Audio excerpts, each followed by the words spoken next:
Welcome to What Have You, with Rachel Jankovic and Rebecca Merkel. This audio is brought to you by Canon Press.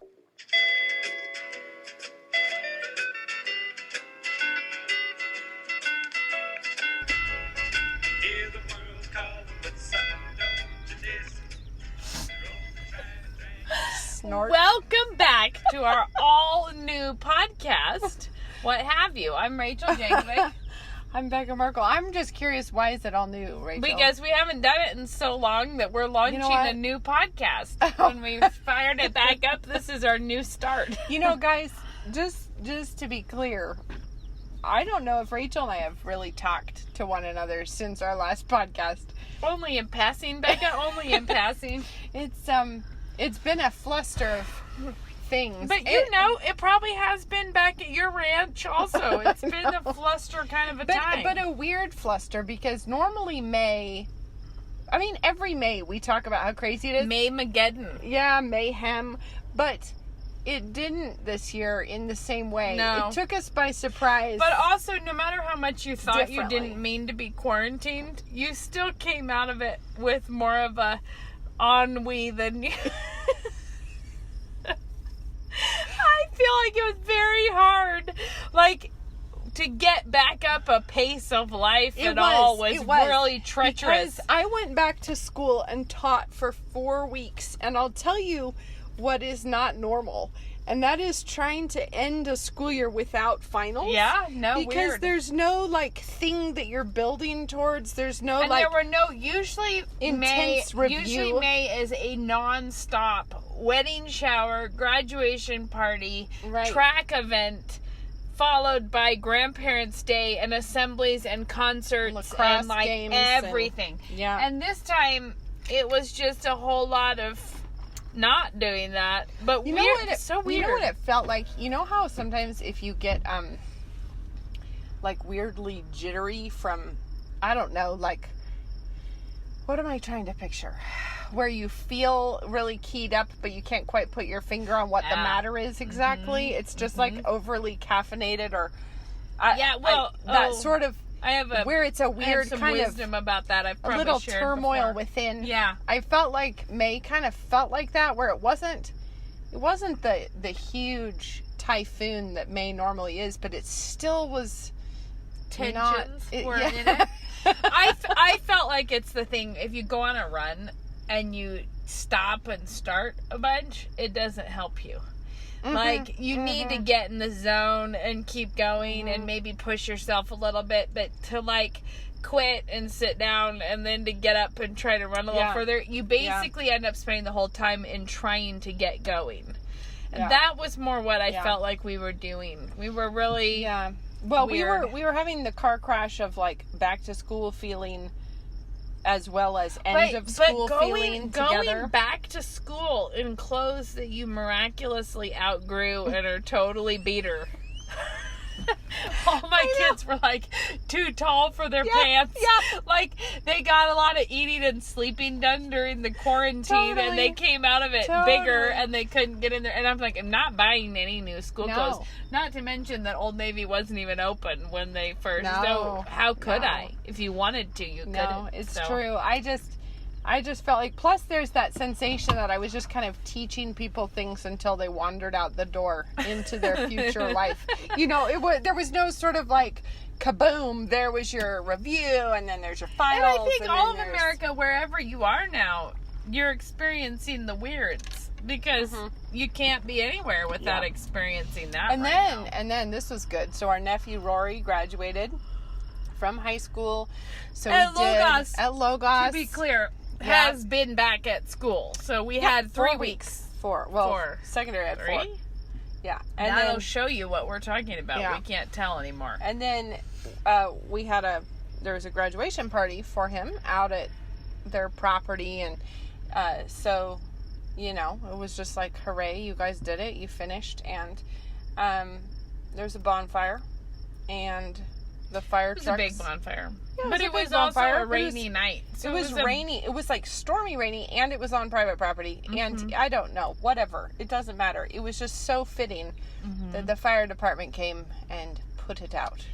This is Rory, who sells the everything is canceled class of COVID-19 stuff. So you can't So have it was thought... ideal for him to have a bonfire that got canceled on his graduation night. Canceled by the authorities, who came in with fire deterrent and hosed it down. And I thought the kids were great, because there were a bunch of kids there, and they were so great. They were all standing around the fire and laughing, and they were like, "Thanks for saving us." I feel like the they firemen all... looked like they had never felt quite so cheesy before, as everyone stood around the bonfire and they waded into it to put it out. But also, it wasn't even a bonfire by the time they came. It was like embers on the ground. Yeah. But it was like a big pile of embers, and they stomped around in there with their hoses. Oh, they really put it out. Put it out. With the foam and stuff. it was so funny, because it was just like, well, thanks for that, guys. Thanks for that. But I feel like even in the moment, everyone knew this is right. It's perfect. This is the perfect end. We couldn't have done anything better than this. It is true that their property is up. It was a non-fire hazard bonfire, but their property is up where there had been some lightning earlier, so it is really possible that people called in the fire because it looked like maybe a shed was burning or something. I don't know. But... So, however the fire department got there, they saw it through to the end. But they didn't look like they really were pleased with themselves either. They were sort of sheepishly scuffing around in the bonfire. While everyone's like, and somebody yelled, like, "Everything is canceled!" Like, class of COVID-19. Oh, wow. So, yeah. we just got through that. That was on Saturday. And then Ben and I had an anniversary yesterday. And congrats on that. Mom told me that last night. And I was like, all right. Hi, guys. Hi. Yeah, it was our anniversary. You want to be featured on the podcast for a quick minute?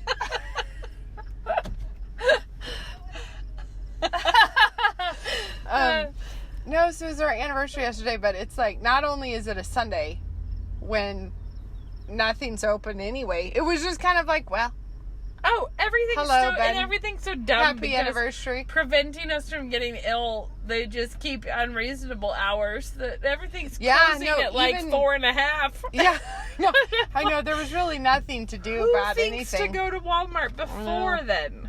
I don't. Does it close at 4?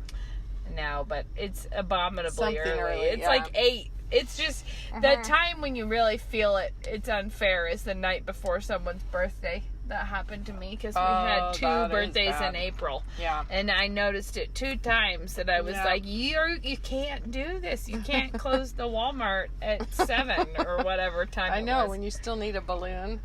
I still needed a balloon and a gift bag. I needed that, and they were shutting themselves down. Yeah, I know. Anyway, so lots of complaints there. Yeah, I'm just saying, so we swizzled on through May. We got that done. And now we've moved on from the fear of the virus to just burning and looting our cities. So, seamlessly, we are suddenly no longer concerned about the resurgence of coronavirus. And I was noticing that yesterday I'd been like, maybe we could just go up to Spokane for our anniversary. And I was like, can't.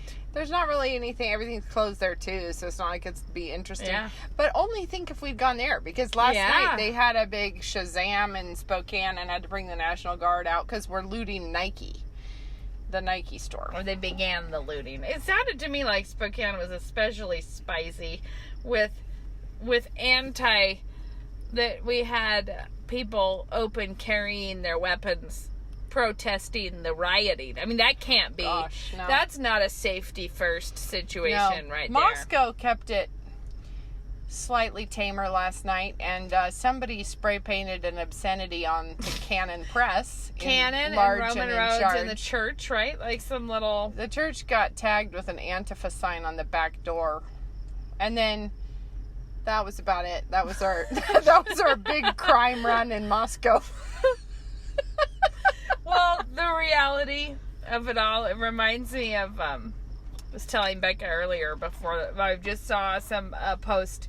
You know, you watch the kind of dumpster fire that happens on social media. And somebody says, somebody's like, we must not stay silent. We must protest against this. And then somebody else says, I hope you're not staying silent about the unjust damage done to businesses. You know, like, and then the first person will come back in and, I see you think buildings matter more than lives. Right. And it's like, guys, we can't make a talk together that makes sense at all. And it made me think of that Microcosmos, you know, that movie about the insects that we saw so long ago. Yeah. There was that one time where there's a long string of caterpillars. And they're heading somewhere, and they're diligently going, and they're just like head to tail. It's like just a straight line of caterpillars. The little caterpillar line marching through the dirt.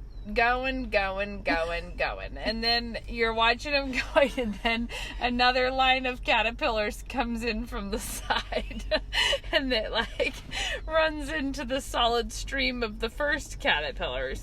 And it can't figure out how to keep going because its job is clearly to go forward. And it runs into new caterpillars. And so there's a bit of a dust up with them, kind of like not sure, you know, what to do next. And they get into this weird caterpillar shuffle, but they clearly are deeply compelled to be in a single file caterpillar line and going somewhere. Like, for some reason, this is what matters that they do. And after you watch this up close, confusing traffic time with the caterpillars, it slowly pans out. It pans out. You remember this? I do. It pans back out to the big picture, and you see that the caterpillars, for all that, are just marching in a big circle in the dirt.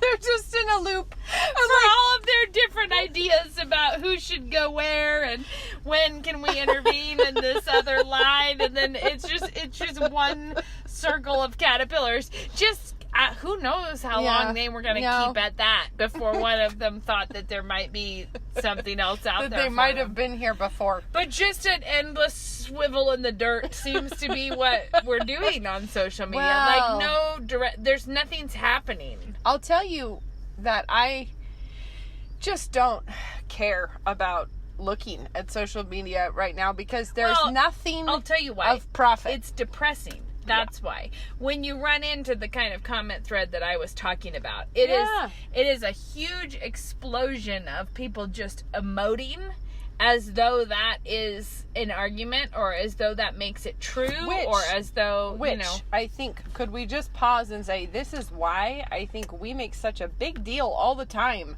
about keep a handle on your emotions and teach your children to keep a handle on their emotions. And when you say keep a handle on it, what we mean by that is submit them your to emotions God. Yeah, exactly, because Christians should be really good at holding up our own feelings to objective truth. And that's something we should be doing all the time, is saying, so here I have these feelings. Yeah. When I put them in an overlay with what God says, which of my feelings have to go? Like, what do I need to let go of? Yeah, and like, are you shocked and horrified at the murder of, I'm going to get his name. Floyd. Yes, you should be. It's like, okay. It's awful. Now, how does one handle a genuine feeling like that? How would God have you handle it? Would it be by burning down the Kmart near you? Would it be best to show your outrage through theft?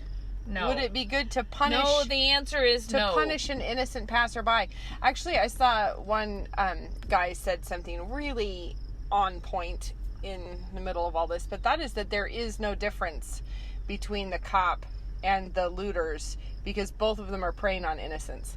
And that is the thing that you need to stand behind. That's right. And Dad said that in his blog post that he just said they want to show their tribal loyalty. Like people are wanting to show their loyalty to Floyd, but they're showing their loyalty to the cop.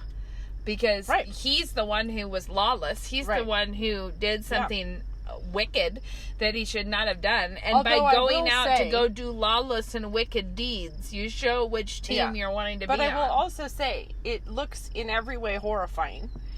But we don't actually, or I pray that we won't, historically we haven't lived in a nation that just abides by lynch mobs as our justice system. We have had lynch mobs before, but that's not how we try criminals. And honestly, the rule of law and justice is so important. And for all these people shouting about justice, they don't know what justice looks like. Because it looks like getting your day in court and having witnesses and an impartial jury and everything else. Did you see that clip of the people yelling at someone in the grocery store that didn't have a mask? It's a bunch of people bullying someone out of a grocery store who didn't have a mask. But all these adults like yelling at her and pointing at her and crowding her. It was awful. It was a really horrific looking time. Okay. But like they think they're being real righteous there. Like they're feeling very pleased with themselves for enforcing something great. Yeah. But the weird part about that is that that's not, like, that's exactly what we say we're opposed to in schools. Yeah. Like, we don't want bullying. Right. And one of the things about the rule of law is that you have to imagine if you were the falsely accused. Yep. Not if you don't like the person who's being accused right now, but rather... There's a reason that the statues of justice, she is blindfolded. Yeah. Because that is a really important I should piece. know who said this. Who said it? About a political system, like that it should be whichever place you're born into it.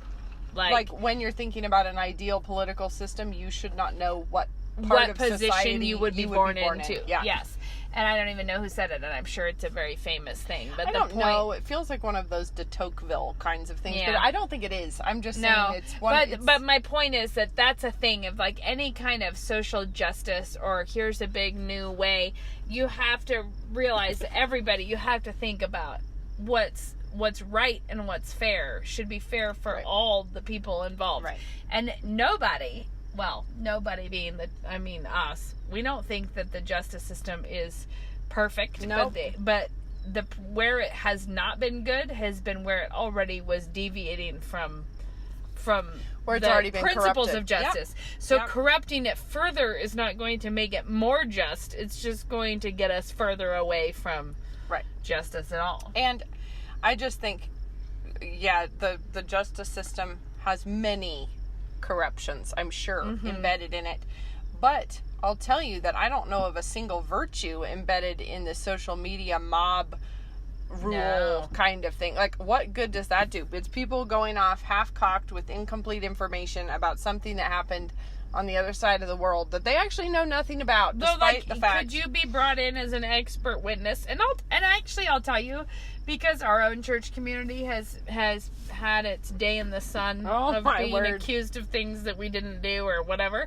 I think that I have had personal conversations with people who are across the world.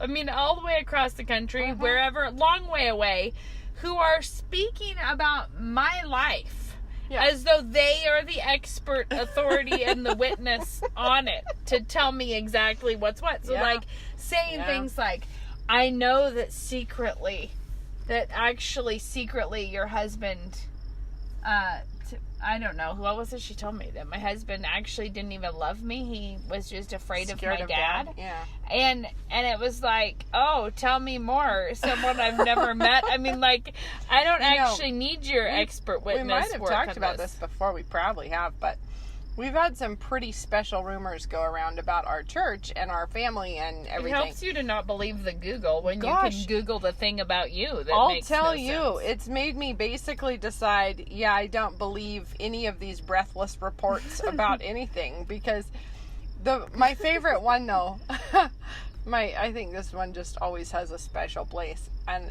nobody can track down the origin of this rumor, but it was believed by many. And that was that in our church, you are forced to make your own toothbrush. I think if you're not doing that, do you even believe the Bible? But, like, who knows where that started or why people chose to pass it on and believe it. I don't know. You know, I don't know. It's there, but it's weird to have someone tell you as though because they spent too much time on the internet reading false reports about you that they are actually more informed than you are about your life. Right. And it's a really interesting dynamic. But I do want to say in all of this that the thing. So somebody did message me wanting me to talk about social justice in that, you know, kind of like you have to speak out now, whatever.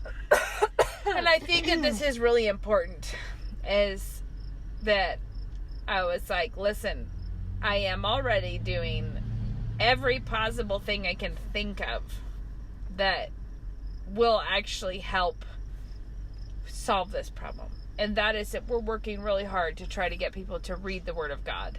And that the only hope for reconciliation and the only hope for justice or unity or peace is in Christ. There's no like social action that we can do that will fix all of this. No.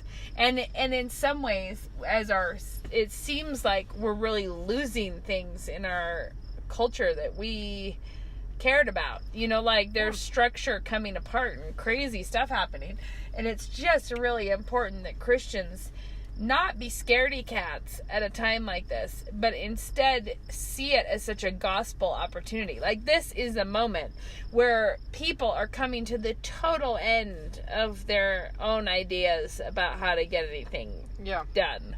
You know, it's like absolutely awful what's happening. Yep. And it is not the time for Christians to run around trying to not anger anyone, but, you know, like to frantically try to, man, what would you even call that? Pandering to mobs, or running around like trying to not be a target instead of trying to actually share the gospel at a time like that. See, the thing is, the gospel is the only possible answer to the cycle of vengeance.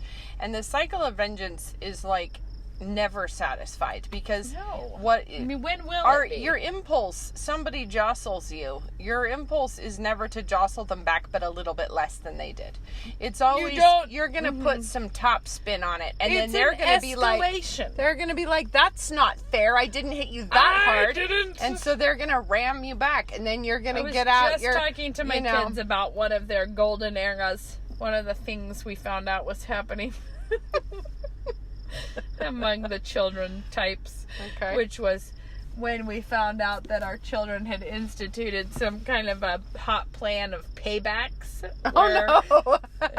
I think it was about 75 seconds that went on, but by the time we found, they all knew what a payback was. It was like, if you hit someone before they could tell on you, you'd be like, you can give me a payback, like let them hit you back, you know, in order to keep from being found out what you'd been doing down in the playroom, you know. Good. Quick hustle and give me a payback. Yeah. And which was hilarious anyways, because what they're doing is basically like, I can take it, it's still really worth hitting you, or it's worth biting you, or whatever they were doing, whatever evil deeds they were accomplishing in that time, then offering payback. Yeah, but the thing is, like, it doesn't, when it escalates like that, the only thing that happens in a very sort of Anglo-Saxon Beowulf-y kind of a way is those blood feuds end with everyone dead. That's it. Everyone's dead. And the only thing that can fix that is the gospel. But I feel like all of the sort of impulse of some of the Christians who are trying to hustle over to this side and hold their coats for them as they burn down buildings because you know, justice, or other Christians who want to hustle over to the other side, and the thing is, you can't take sides in a fleshly, sinful, wicked vengeance that's fueled by hatred. And that's the thing, is that what many Christians are seeing is that you can't, they feel like you have to take sides with which sin was worse, and so you have to take, like, they feel like you have to take sides in a wicked squabble.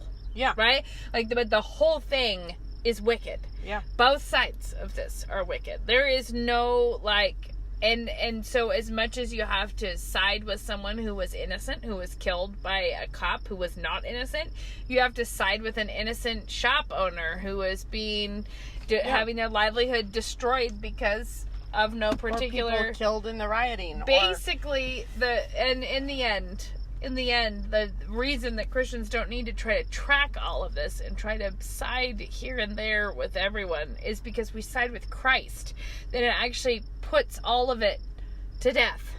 Which is this whole thing. To lay down your arms. Lay down your arms. And what's more than that is that to think about it in terms of side with Christ means not siding with our flesh, right?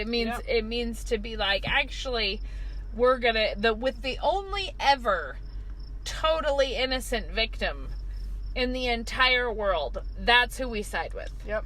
And it's just and he was important. The one who was crucified by mob justice. And both mob and police. And yeah. It was like the police respectable and the authorities mob. And the mob, and the whole thing was corrupt. And the church and everyone in there, about not very many people who were really sad about it at the time. Right? Like a massive underdog unit of people who were like, what on earth? This is so tragic. And even they who loved him and knew him did not realize what a victory that was. Like they did not realize at that time that they were winning. And I would also say, if you're feeling really, really wound up by all this, obviously if you live in a place where it's a real hot spot and this is right outside your door, you have an imminent issue and you've got to deal with it that way. But if you're living off in a nice rural peaceful hamlet somewhere and you're glued to your social media watching all the atrocities and just being wound up and scared and stressed and wondering what's going to happen, I just feel like it is such a perfect time to just trust God, be grateful that He's in control, and know that none of this is something that is outside of His control or something that we don't deserve. Because boy, golly, do we ever. I actually thought, so we started the Same Page Summer Bible Reading Challenge today. And one of the great things, of course, is that the timing, God's timing is wonderful. The reality is that one of the central themes of the New Testament is racial reconciliation, and that we need to be reading our Bibles, not just sort of thinking back on things we heard about it once and thinking that that's sufficient. And one of the things that I was thinking today is, if you start, there's no way that you can be so naive as to think that this won't be, like, for instance, whatever strength we need to be faithful Christians today, I believe it's safe to say our children, in all likelihood, need more. Right. And so this is a good time to be bringing your children to the Word, as they can't help but be in the world. But bringing that, like thinking in terms of how strong will we need to be as Christians? A lot stronger than we are currently. Like, let's just dig into what God has given us, and don't think that in order to engage with what's happening in the world around you, you need to be wading through the news stories 24/7. Right. You need to be in the Word, and you need to be being faithful with what's right in front of you. And remember that what pleases God is a gentle and quiet spirit. And that's not the same thing. Everybody seems to miss that one. But it doesn't mean don't talk. It means your spirit is quiet. And I always like these are the times when you're compared to a lake, like the really early morning water where it's just so glassy and still. And these are the times when your soul and your spirit are tempted to be having a major choppy time. Wind and little white caps on the lake everywhere. The lake of white caps. And so it's just like, trust God. And this is a perfect chance to do that thing, which is, do you think God's in control? Do you think He sees this? And pray. I mean, pray that our nation would repent. I mean, I don't know how much more it's going to take before we notice how badly we need to repent. We'll be bottoming out pretty soon, but the reality is we can go pretty low before people. One thing I love about that idea of a gentle and quiet spirit being like a calm lake or something is the that still water accurately reflects what's happening around it. It's actually honest in a way, whereas things that are really turbulent, it's just not, you're not going to get any wisdom out of that. And I just think the reality is that God called you to where you are in this time and in this place for a reason. Right. And it's not so that you can come unglued and get wisdom and shout at people virtually or for real. No, and the thing is, we still have our lives and our duties and all the things that He's put in front of us to do, and it's good work. So much to do. And so, I don't know, flustering around is not productive. Really. No, I was actually thinking about how the body of Christ, there's just a lot of different ways to be looking at that analogy. But the body of Christ being, we all have different gifts and we're called to different places with different abilities and different... And that there are so many layers of the body, like local little church bodies that function together, but there's the one body, the bride of Christ, and how there's so much going on there. But I was thinking how many Christians today seem committed to trying to be the immune system of the church, but they are functionally the autoimmune disorder of the body of Christ. Like, where if you feel that you've been called to accuse everybody else, that's actually an autoimmune disorder. It's not actually helping the body. The spirit of accusation is not a good one in the scriptures. No, the person who does that is Satan. Satan. Yeah. So we do joke about this at our house, that because it's like, oh snap, who's the accuser? Because like, who you sounding like right now? If you're the one, well, you always step on my toes when I'm not wearing. It's like, oops, doodly doodles. We're talking like the wrong team right here. We are accusing the brethren. Yeah, and it's always, I don't know, especially in big things like this, it is good to take a look-see at the full-grown, flourishing weed, and then look around and say, do I have any seedlings of that around my house that I could just tug out right now while they're small and handleable before it reaches the level of burning down the cities? But the but the thing is that the burning down the cities, or we'll just spirit, put it on the other side, any sort of pompous authority, swagger, bossy situation. Both of those. Exactly. The authority the going power to the tripping, head like a crazy drunkenness. Authority, yes. Where, because I have a badge, anything I do is okay. I am your mother. So anything I decide to say, do, or shriek, whatsoever I say shall be followed. Yeah. But the the power trippy authority, or the getting maybe angry at something that your mother-in-law said to you over the weekend, and so you're a brat to your husband in a totally misplaced sort of you know what I mean? There's the you got mad at this over here, so you unleashed over this direction. You were just looking for a fight, so you're gonna yell at the poor barista. It's true. It's true.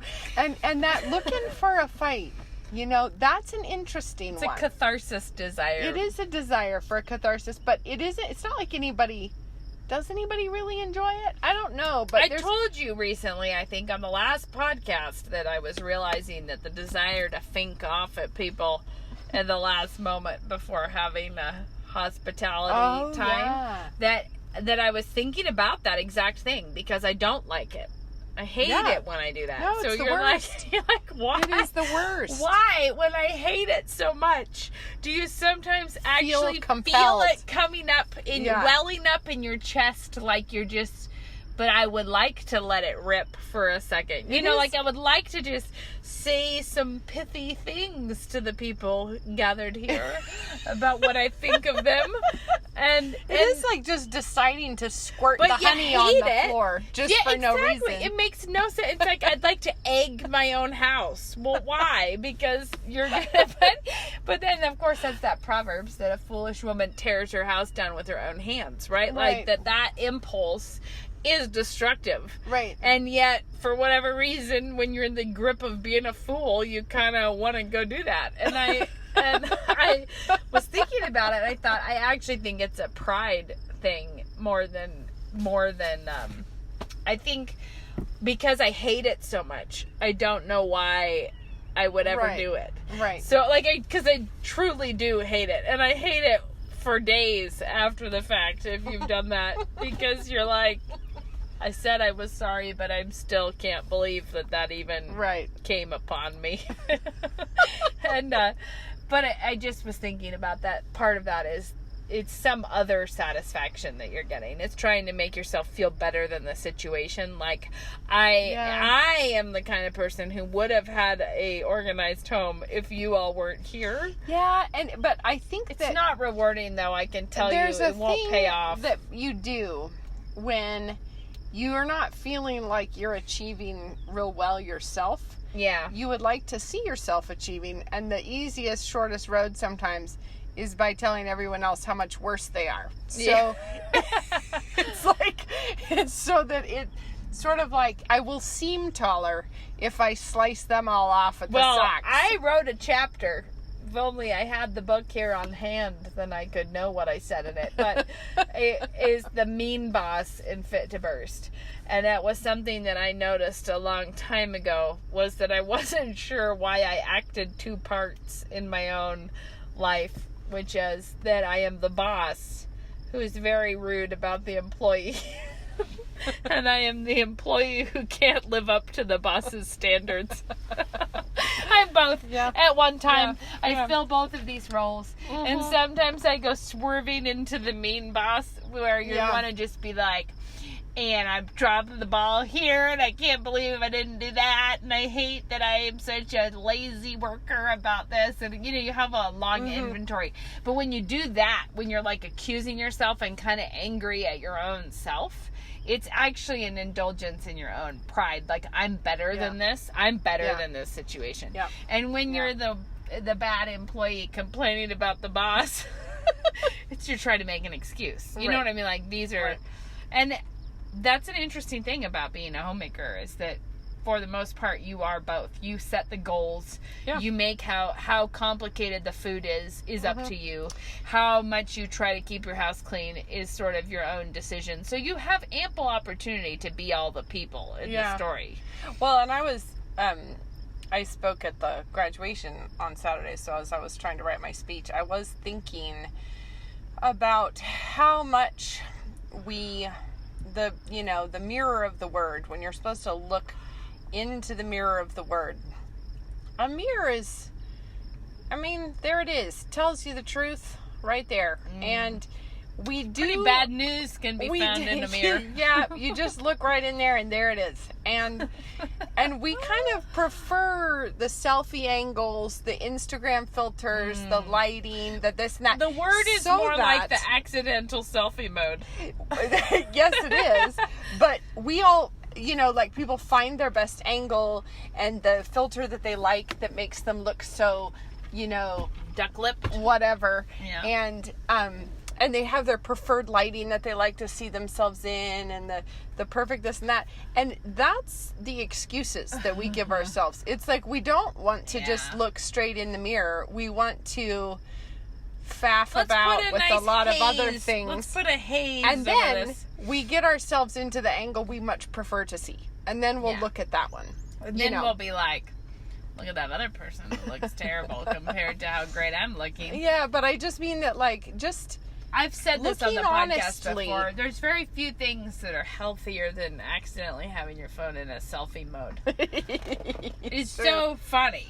And when that happens to you, I really hope you stop and revel in it for a quick second, because it is exactly the revealing some part of yourself that you just, great goodness, never wanted to see. No. Like, never. And because you never in a million years have you meant to have a deadpan face and then film yourself from below your chin while you're, because I remember this especially being funny when you're going to take a picture of a little kid.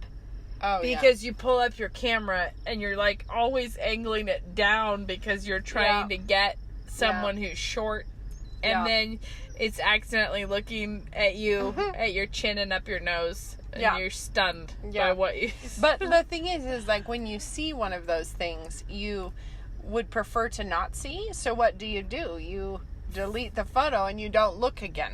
Yeah. It's not the same thing as fixing the problem. Run! It's not like we don't like identify and sort the problem as much as we try to pretend we didn't see it. It's of course it's a little different because talking about a physically unflattering thing, there's no reason to loiter and hate your neck and get whizzed up about. Right. That would be ungodly to probably get too self-absorbed about it. But it is true. But how weird would it be to see some gum in your hair and just decide to ignore delete that photo because I don't nobody like cares. Let's not show that to the world. Yeah. Anyways, all of this is to say, not to become really introspective, but to look to Christ, because that's the whole point. Anytime we look to ourselves, whether it's for our own justice systems or our own success and things to be proud of, like anytime we look to ourselves, it's going to end in despair and tragedy and hatred, dark times and burning buildings. That's what we do. And murder. I mean, it just will. Yep. But there we go. Oh, that aside. We solved that. Well, we sorted that out, guys. Woo! So, Rach, it's summertime. What are you going to be cooking? Oh. This is the challenge, It's like, well, we went on a binge of Chinese foods because of Rory's graduation. Yeah. We did Chinese food. So my kids have been making steam buns. And tell me about the steam buns, because I did not eat one at your party. Why not, Becca? Because I had a huge amount of other things that I was eating. Well, the steam buns is a very unique Asian thing. Yeah, what is it? Well, I don't feel like a real professional speaker out of the steam bun, but it is a bread that you cook by steaming, and it is full of, so the one that we did was full of, it's a seasoned pork inside a bun that then you cook it by steaming, so it's very soft and pillowy, like a very... Okay. But I find it intriguing anyways, because when you're... Sort of a Asian ravioli? Maybe? No, because I think they come Calzone? closer to ravioli. Yeah, because ravioli is more like the dumplings and like the gyozas would be the Japanese things that we made. Anyways, I love the gyozas.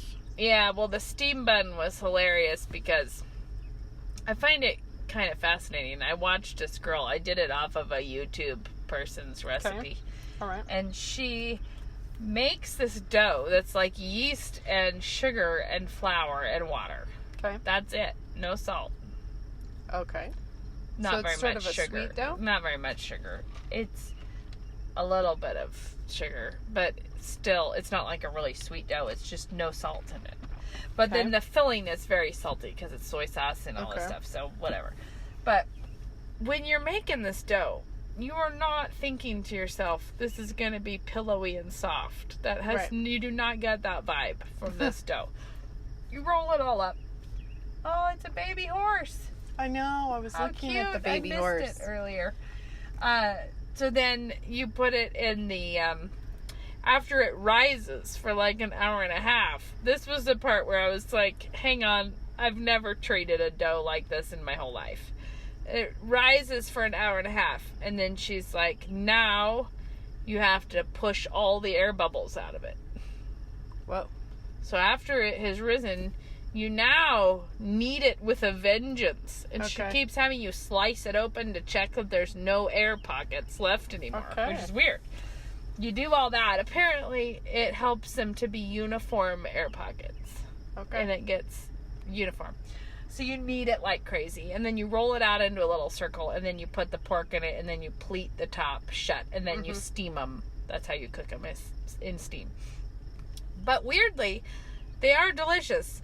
But even weirder is I'm pretty sure if you baked that dough, it would be like the world's loserest pizza crust ever. Like, because you're like a little bit of sugar, like no salt. Yeah. It would just be terrible. Yeah. But it's good in a steam bun. So that was interesting. Right. And then I also did hand-pulled noodles.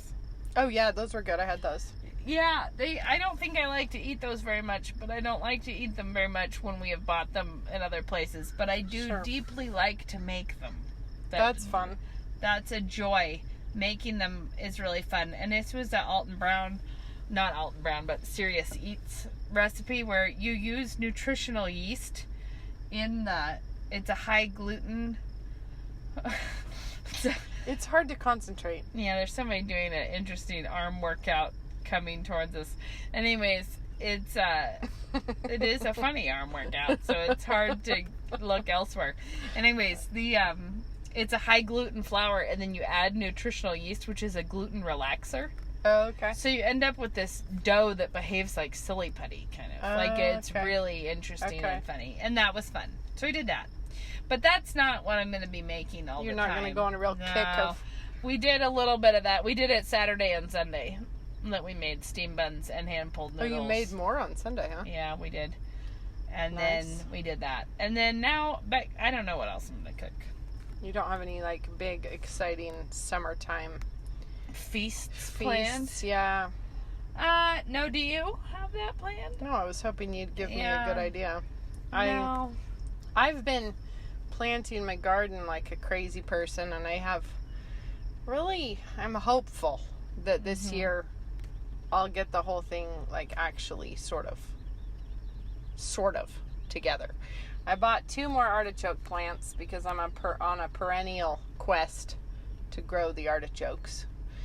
And we'll see if this is the year of the artichoke for me. That would be fun. Well, I don't have any really hot ideas on the food yet. I need to probably get myself oriented. The kids, Chloe made a the King Arthur flour sourdough chocolate cake. It's unbelievably good. Okay. Should you want to report on my sourdough? I do. Well, I'll tell you. Since the time that we ended quarantining and went to school, I've not made it. But I've kept my starter alive. That's important. I have. Sometimes it was a near miss. Like, I don't know how long you can go without feeding it, but pretty long. Is it in your fridge? No, it's in my kitchen, just on the shelf. But I think I managed to go 3 days once without. Put some, just in case you should store some. Well, I don't know. I'm teaching it to be hardy and strong and but you can freeze some, or you can dry some flakes of it, and so you can store it. Well, everything went weird. I told you about my weird time. I made sourdough for the last soup night that I did, and it was the strangest. I never did figure out what on earth I even did with any of that, and it was huge and extreme amounts of dough, and I can't figure out why. And anyway, but that was the last time I made it, and that was the second day of school. Yeah, so you do need to get back. So now I need to get back in the groove of churning out some sourdoughs. One of the best recipes also is King Arthur overnight waffles or pancakes, where you mix the sourdough starter with some buttermilk. I can't remember if there's anything else in it the night before, and then you mix it up the next day, and it is unbelievably good waffles. I was in the mood to make some baguettes the other day, and I was like, I should see if there's sourdough baguettes, and I looked at King Arthur flour recipe, and it was weird and strange, and it required 2 cups of sourdough starter, and I was like, how can you possibly have 2 cups of sourdough starter? I don't have 2 cups of it. It's a lot of cups. So in order to get that, you just don't discard it. You feed it. If you're gonna make something like that, you just feed it. But this was like not that much as far as like baguettes go. So it was not that many baguettes, and then you needed fresh yeast also, and then you needed gluten, like, separately. Vital wheat gluten. I don't know. I was like, well, never mind about any of this. This all seems really perverse. Of course it is very perverse. I have a lot going on I have an ungodly amount of things that I intend to get done this summer. So basically, It's the first day of summer, and I already feel like it's over, and I missed it. You missed it? I missed it. I need to crowdsource this one, you guys. I am trying, like, as hard as I can to buy 2 slabs of marble, but the whole universe is conspiring against me. Because... Somebody out there, do you have 2 slabs of marble? Is anyone out there a stone fabricator that would be willing to order the marble for me? This is the problem. It's really annoying. Yeah, no hope for that. Huh? I can't. It's like, anyway, but we're making progress in our kitchen, and we just want the marble slabs, and we'll cut them and install them. But the problem is the stone yards don't sell to individuals, and the fabricators don't make their money off the stone. They make it off of the fabricating, which means that they are not motivated to help me at all. So I don't know. It's causing me to stall out. I need somebody out there who's a source who can mail me 2 huge slabs of marble. I know which slabs I want. Becca, I know where they are. Become the change that you want to see in the world. I know. You become the stone yard. The 2 slabs I want. Slabs of marble to people. They're in Boise. And I just need to drive down there and just look sad, and see if they'll just let me drive home with them. But yeah, times are tough all over. I know. That's why I'm feeling behind this summer, is because I've been trying this for like 2 months. I've been trying to get these 2 slabs of marble, and I can't make it work. But that's why I feel like the summer's over, and I haven't even gotten my countertops on. But it's only June 1st. Yeah, we'll be all right. We'll get out of here. There's time. I'm really facing the wild west of the yard that isn't right now. Like, I was like, oh my word, we have to figure something out here. Yeah. But I don't know how we will do that, but we're going to have to do that. So, wish us luck. Yeah, all right. And I'm wishing myself some luck. And I'll give you a tip. Do it. Although a lot of you are not... Like, we're weird that our kids were at school at all. So I know that this is like we're living our different life. But I still did this last summer, and I thought it was great. I wrote up a bunch of questions for my kids and had them fill out a summer survey at the beginning of summer, where I asked them things like, what's something that you wish you knew how to do but you've never bothered to make yourself learn, or what's something you want to practice, what's a book you should have read by now but haven't. Right. And so I got that survey done at the beginning of the year, and that was handy to refer to. Yeah, that's great. When those times happen where you have some child who's like, I don't even know what to do today. You're like, what did you put as the thing that you wished you spent more time working on? That's really fun. Then that was handy. It was a handy thing to reference. Good idea. Yeah, so that's what I recommend you do. And good luck to you all. All right. Yes, until next time. And hopefully next time will be sooner than it'll be a whole new podcast next time. A whole new kind. All right, until next time. Bye.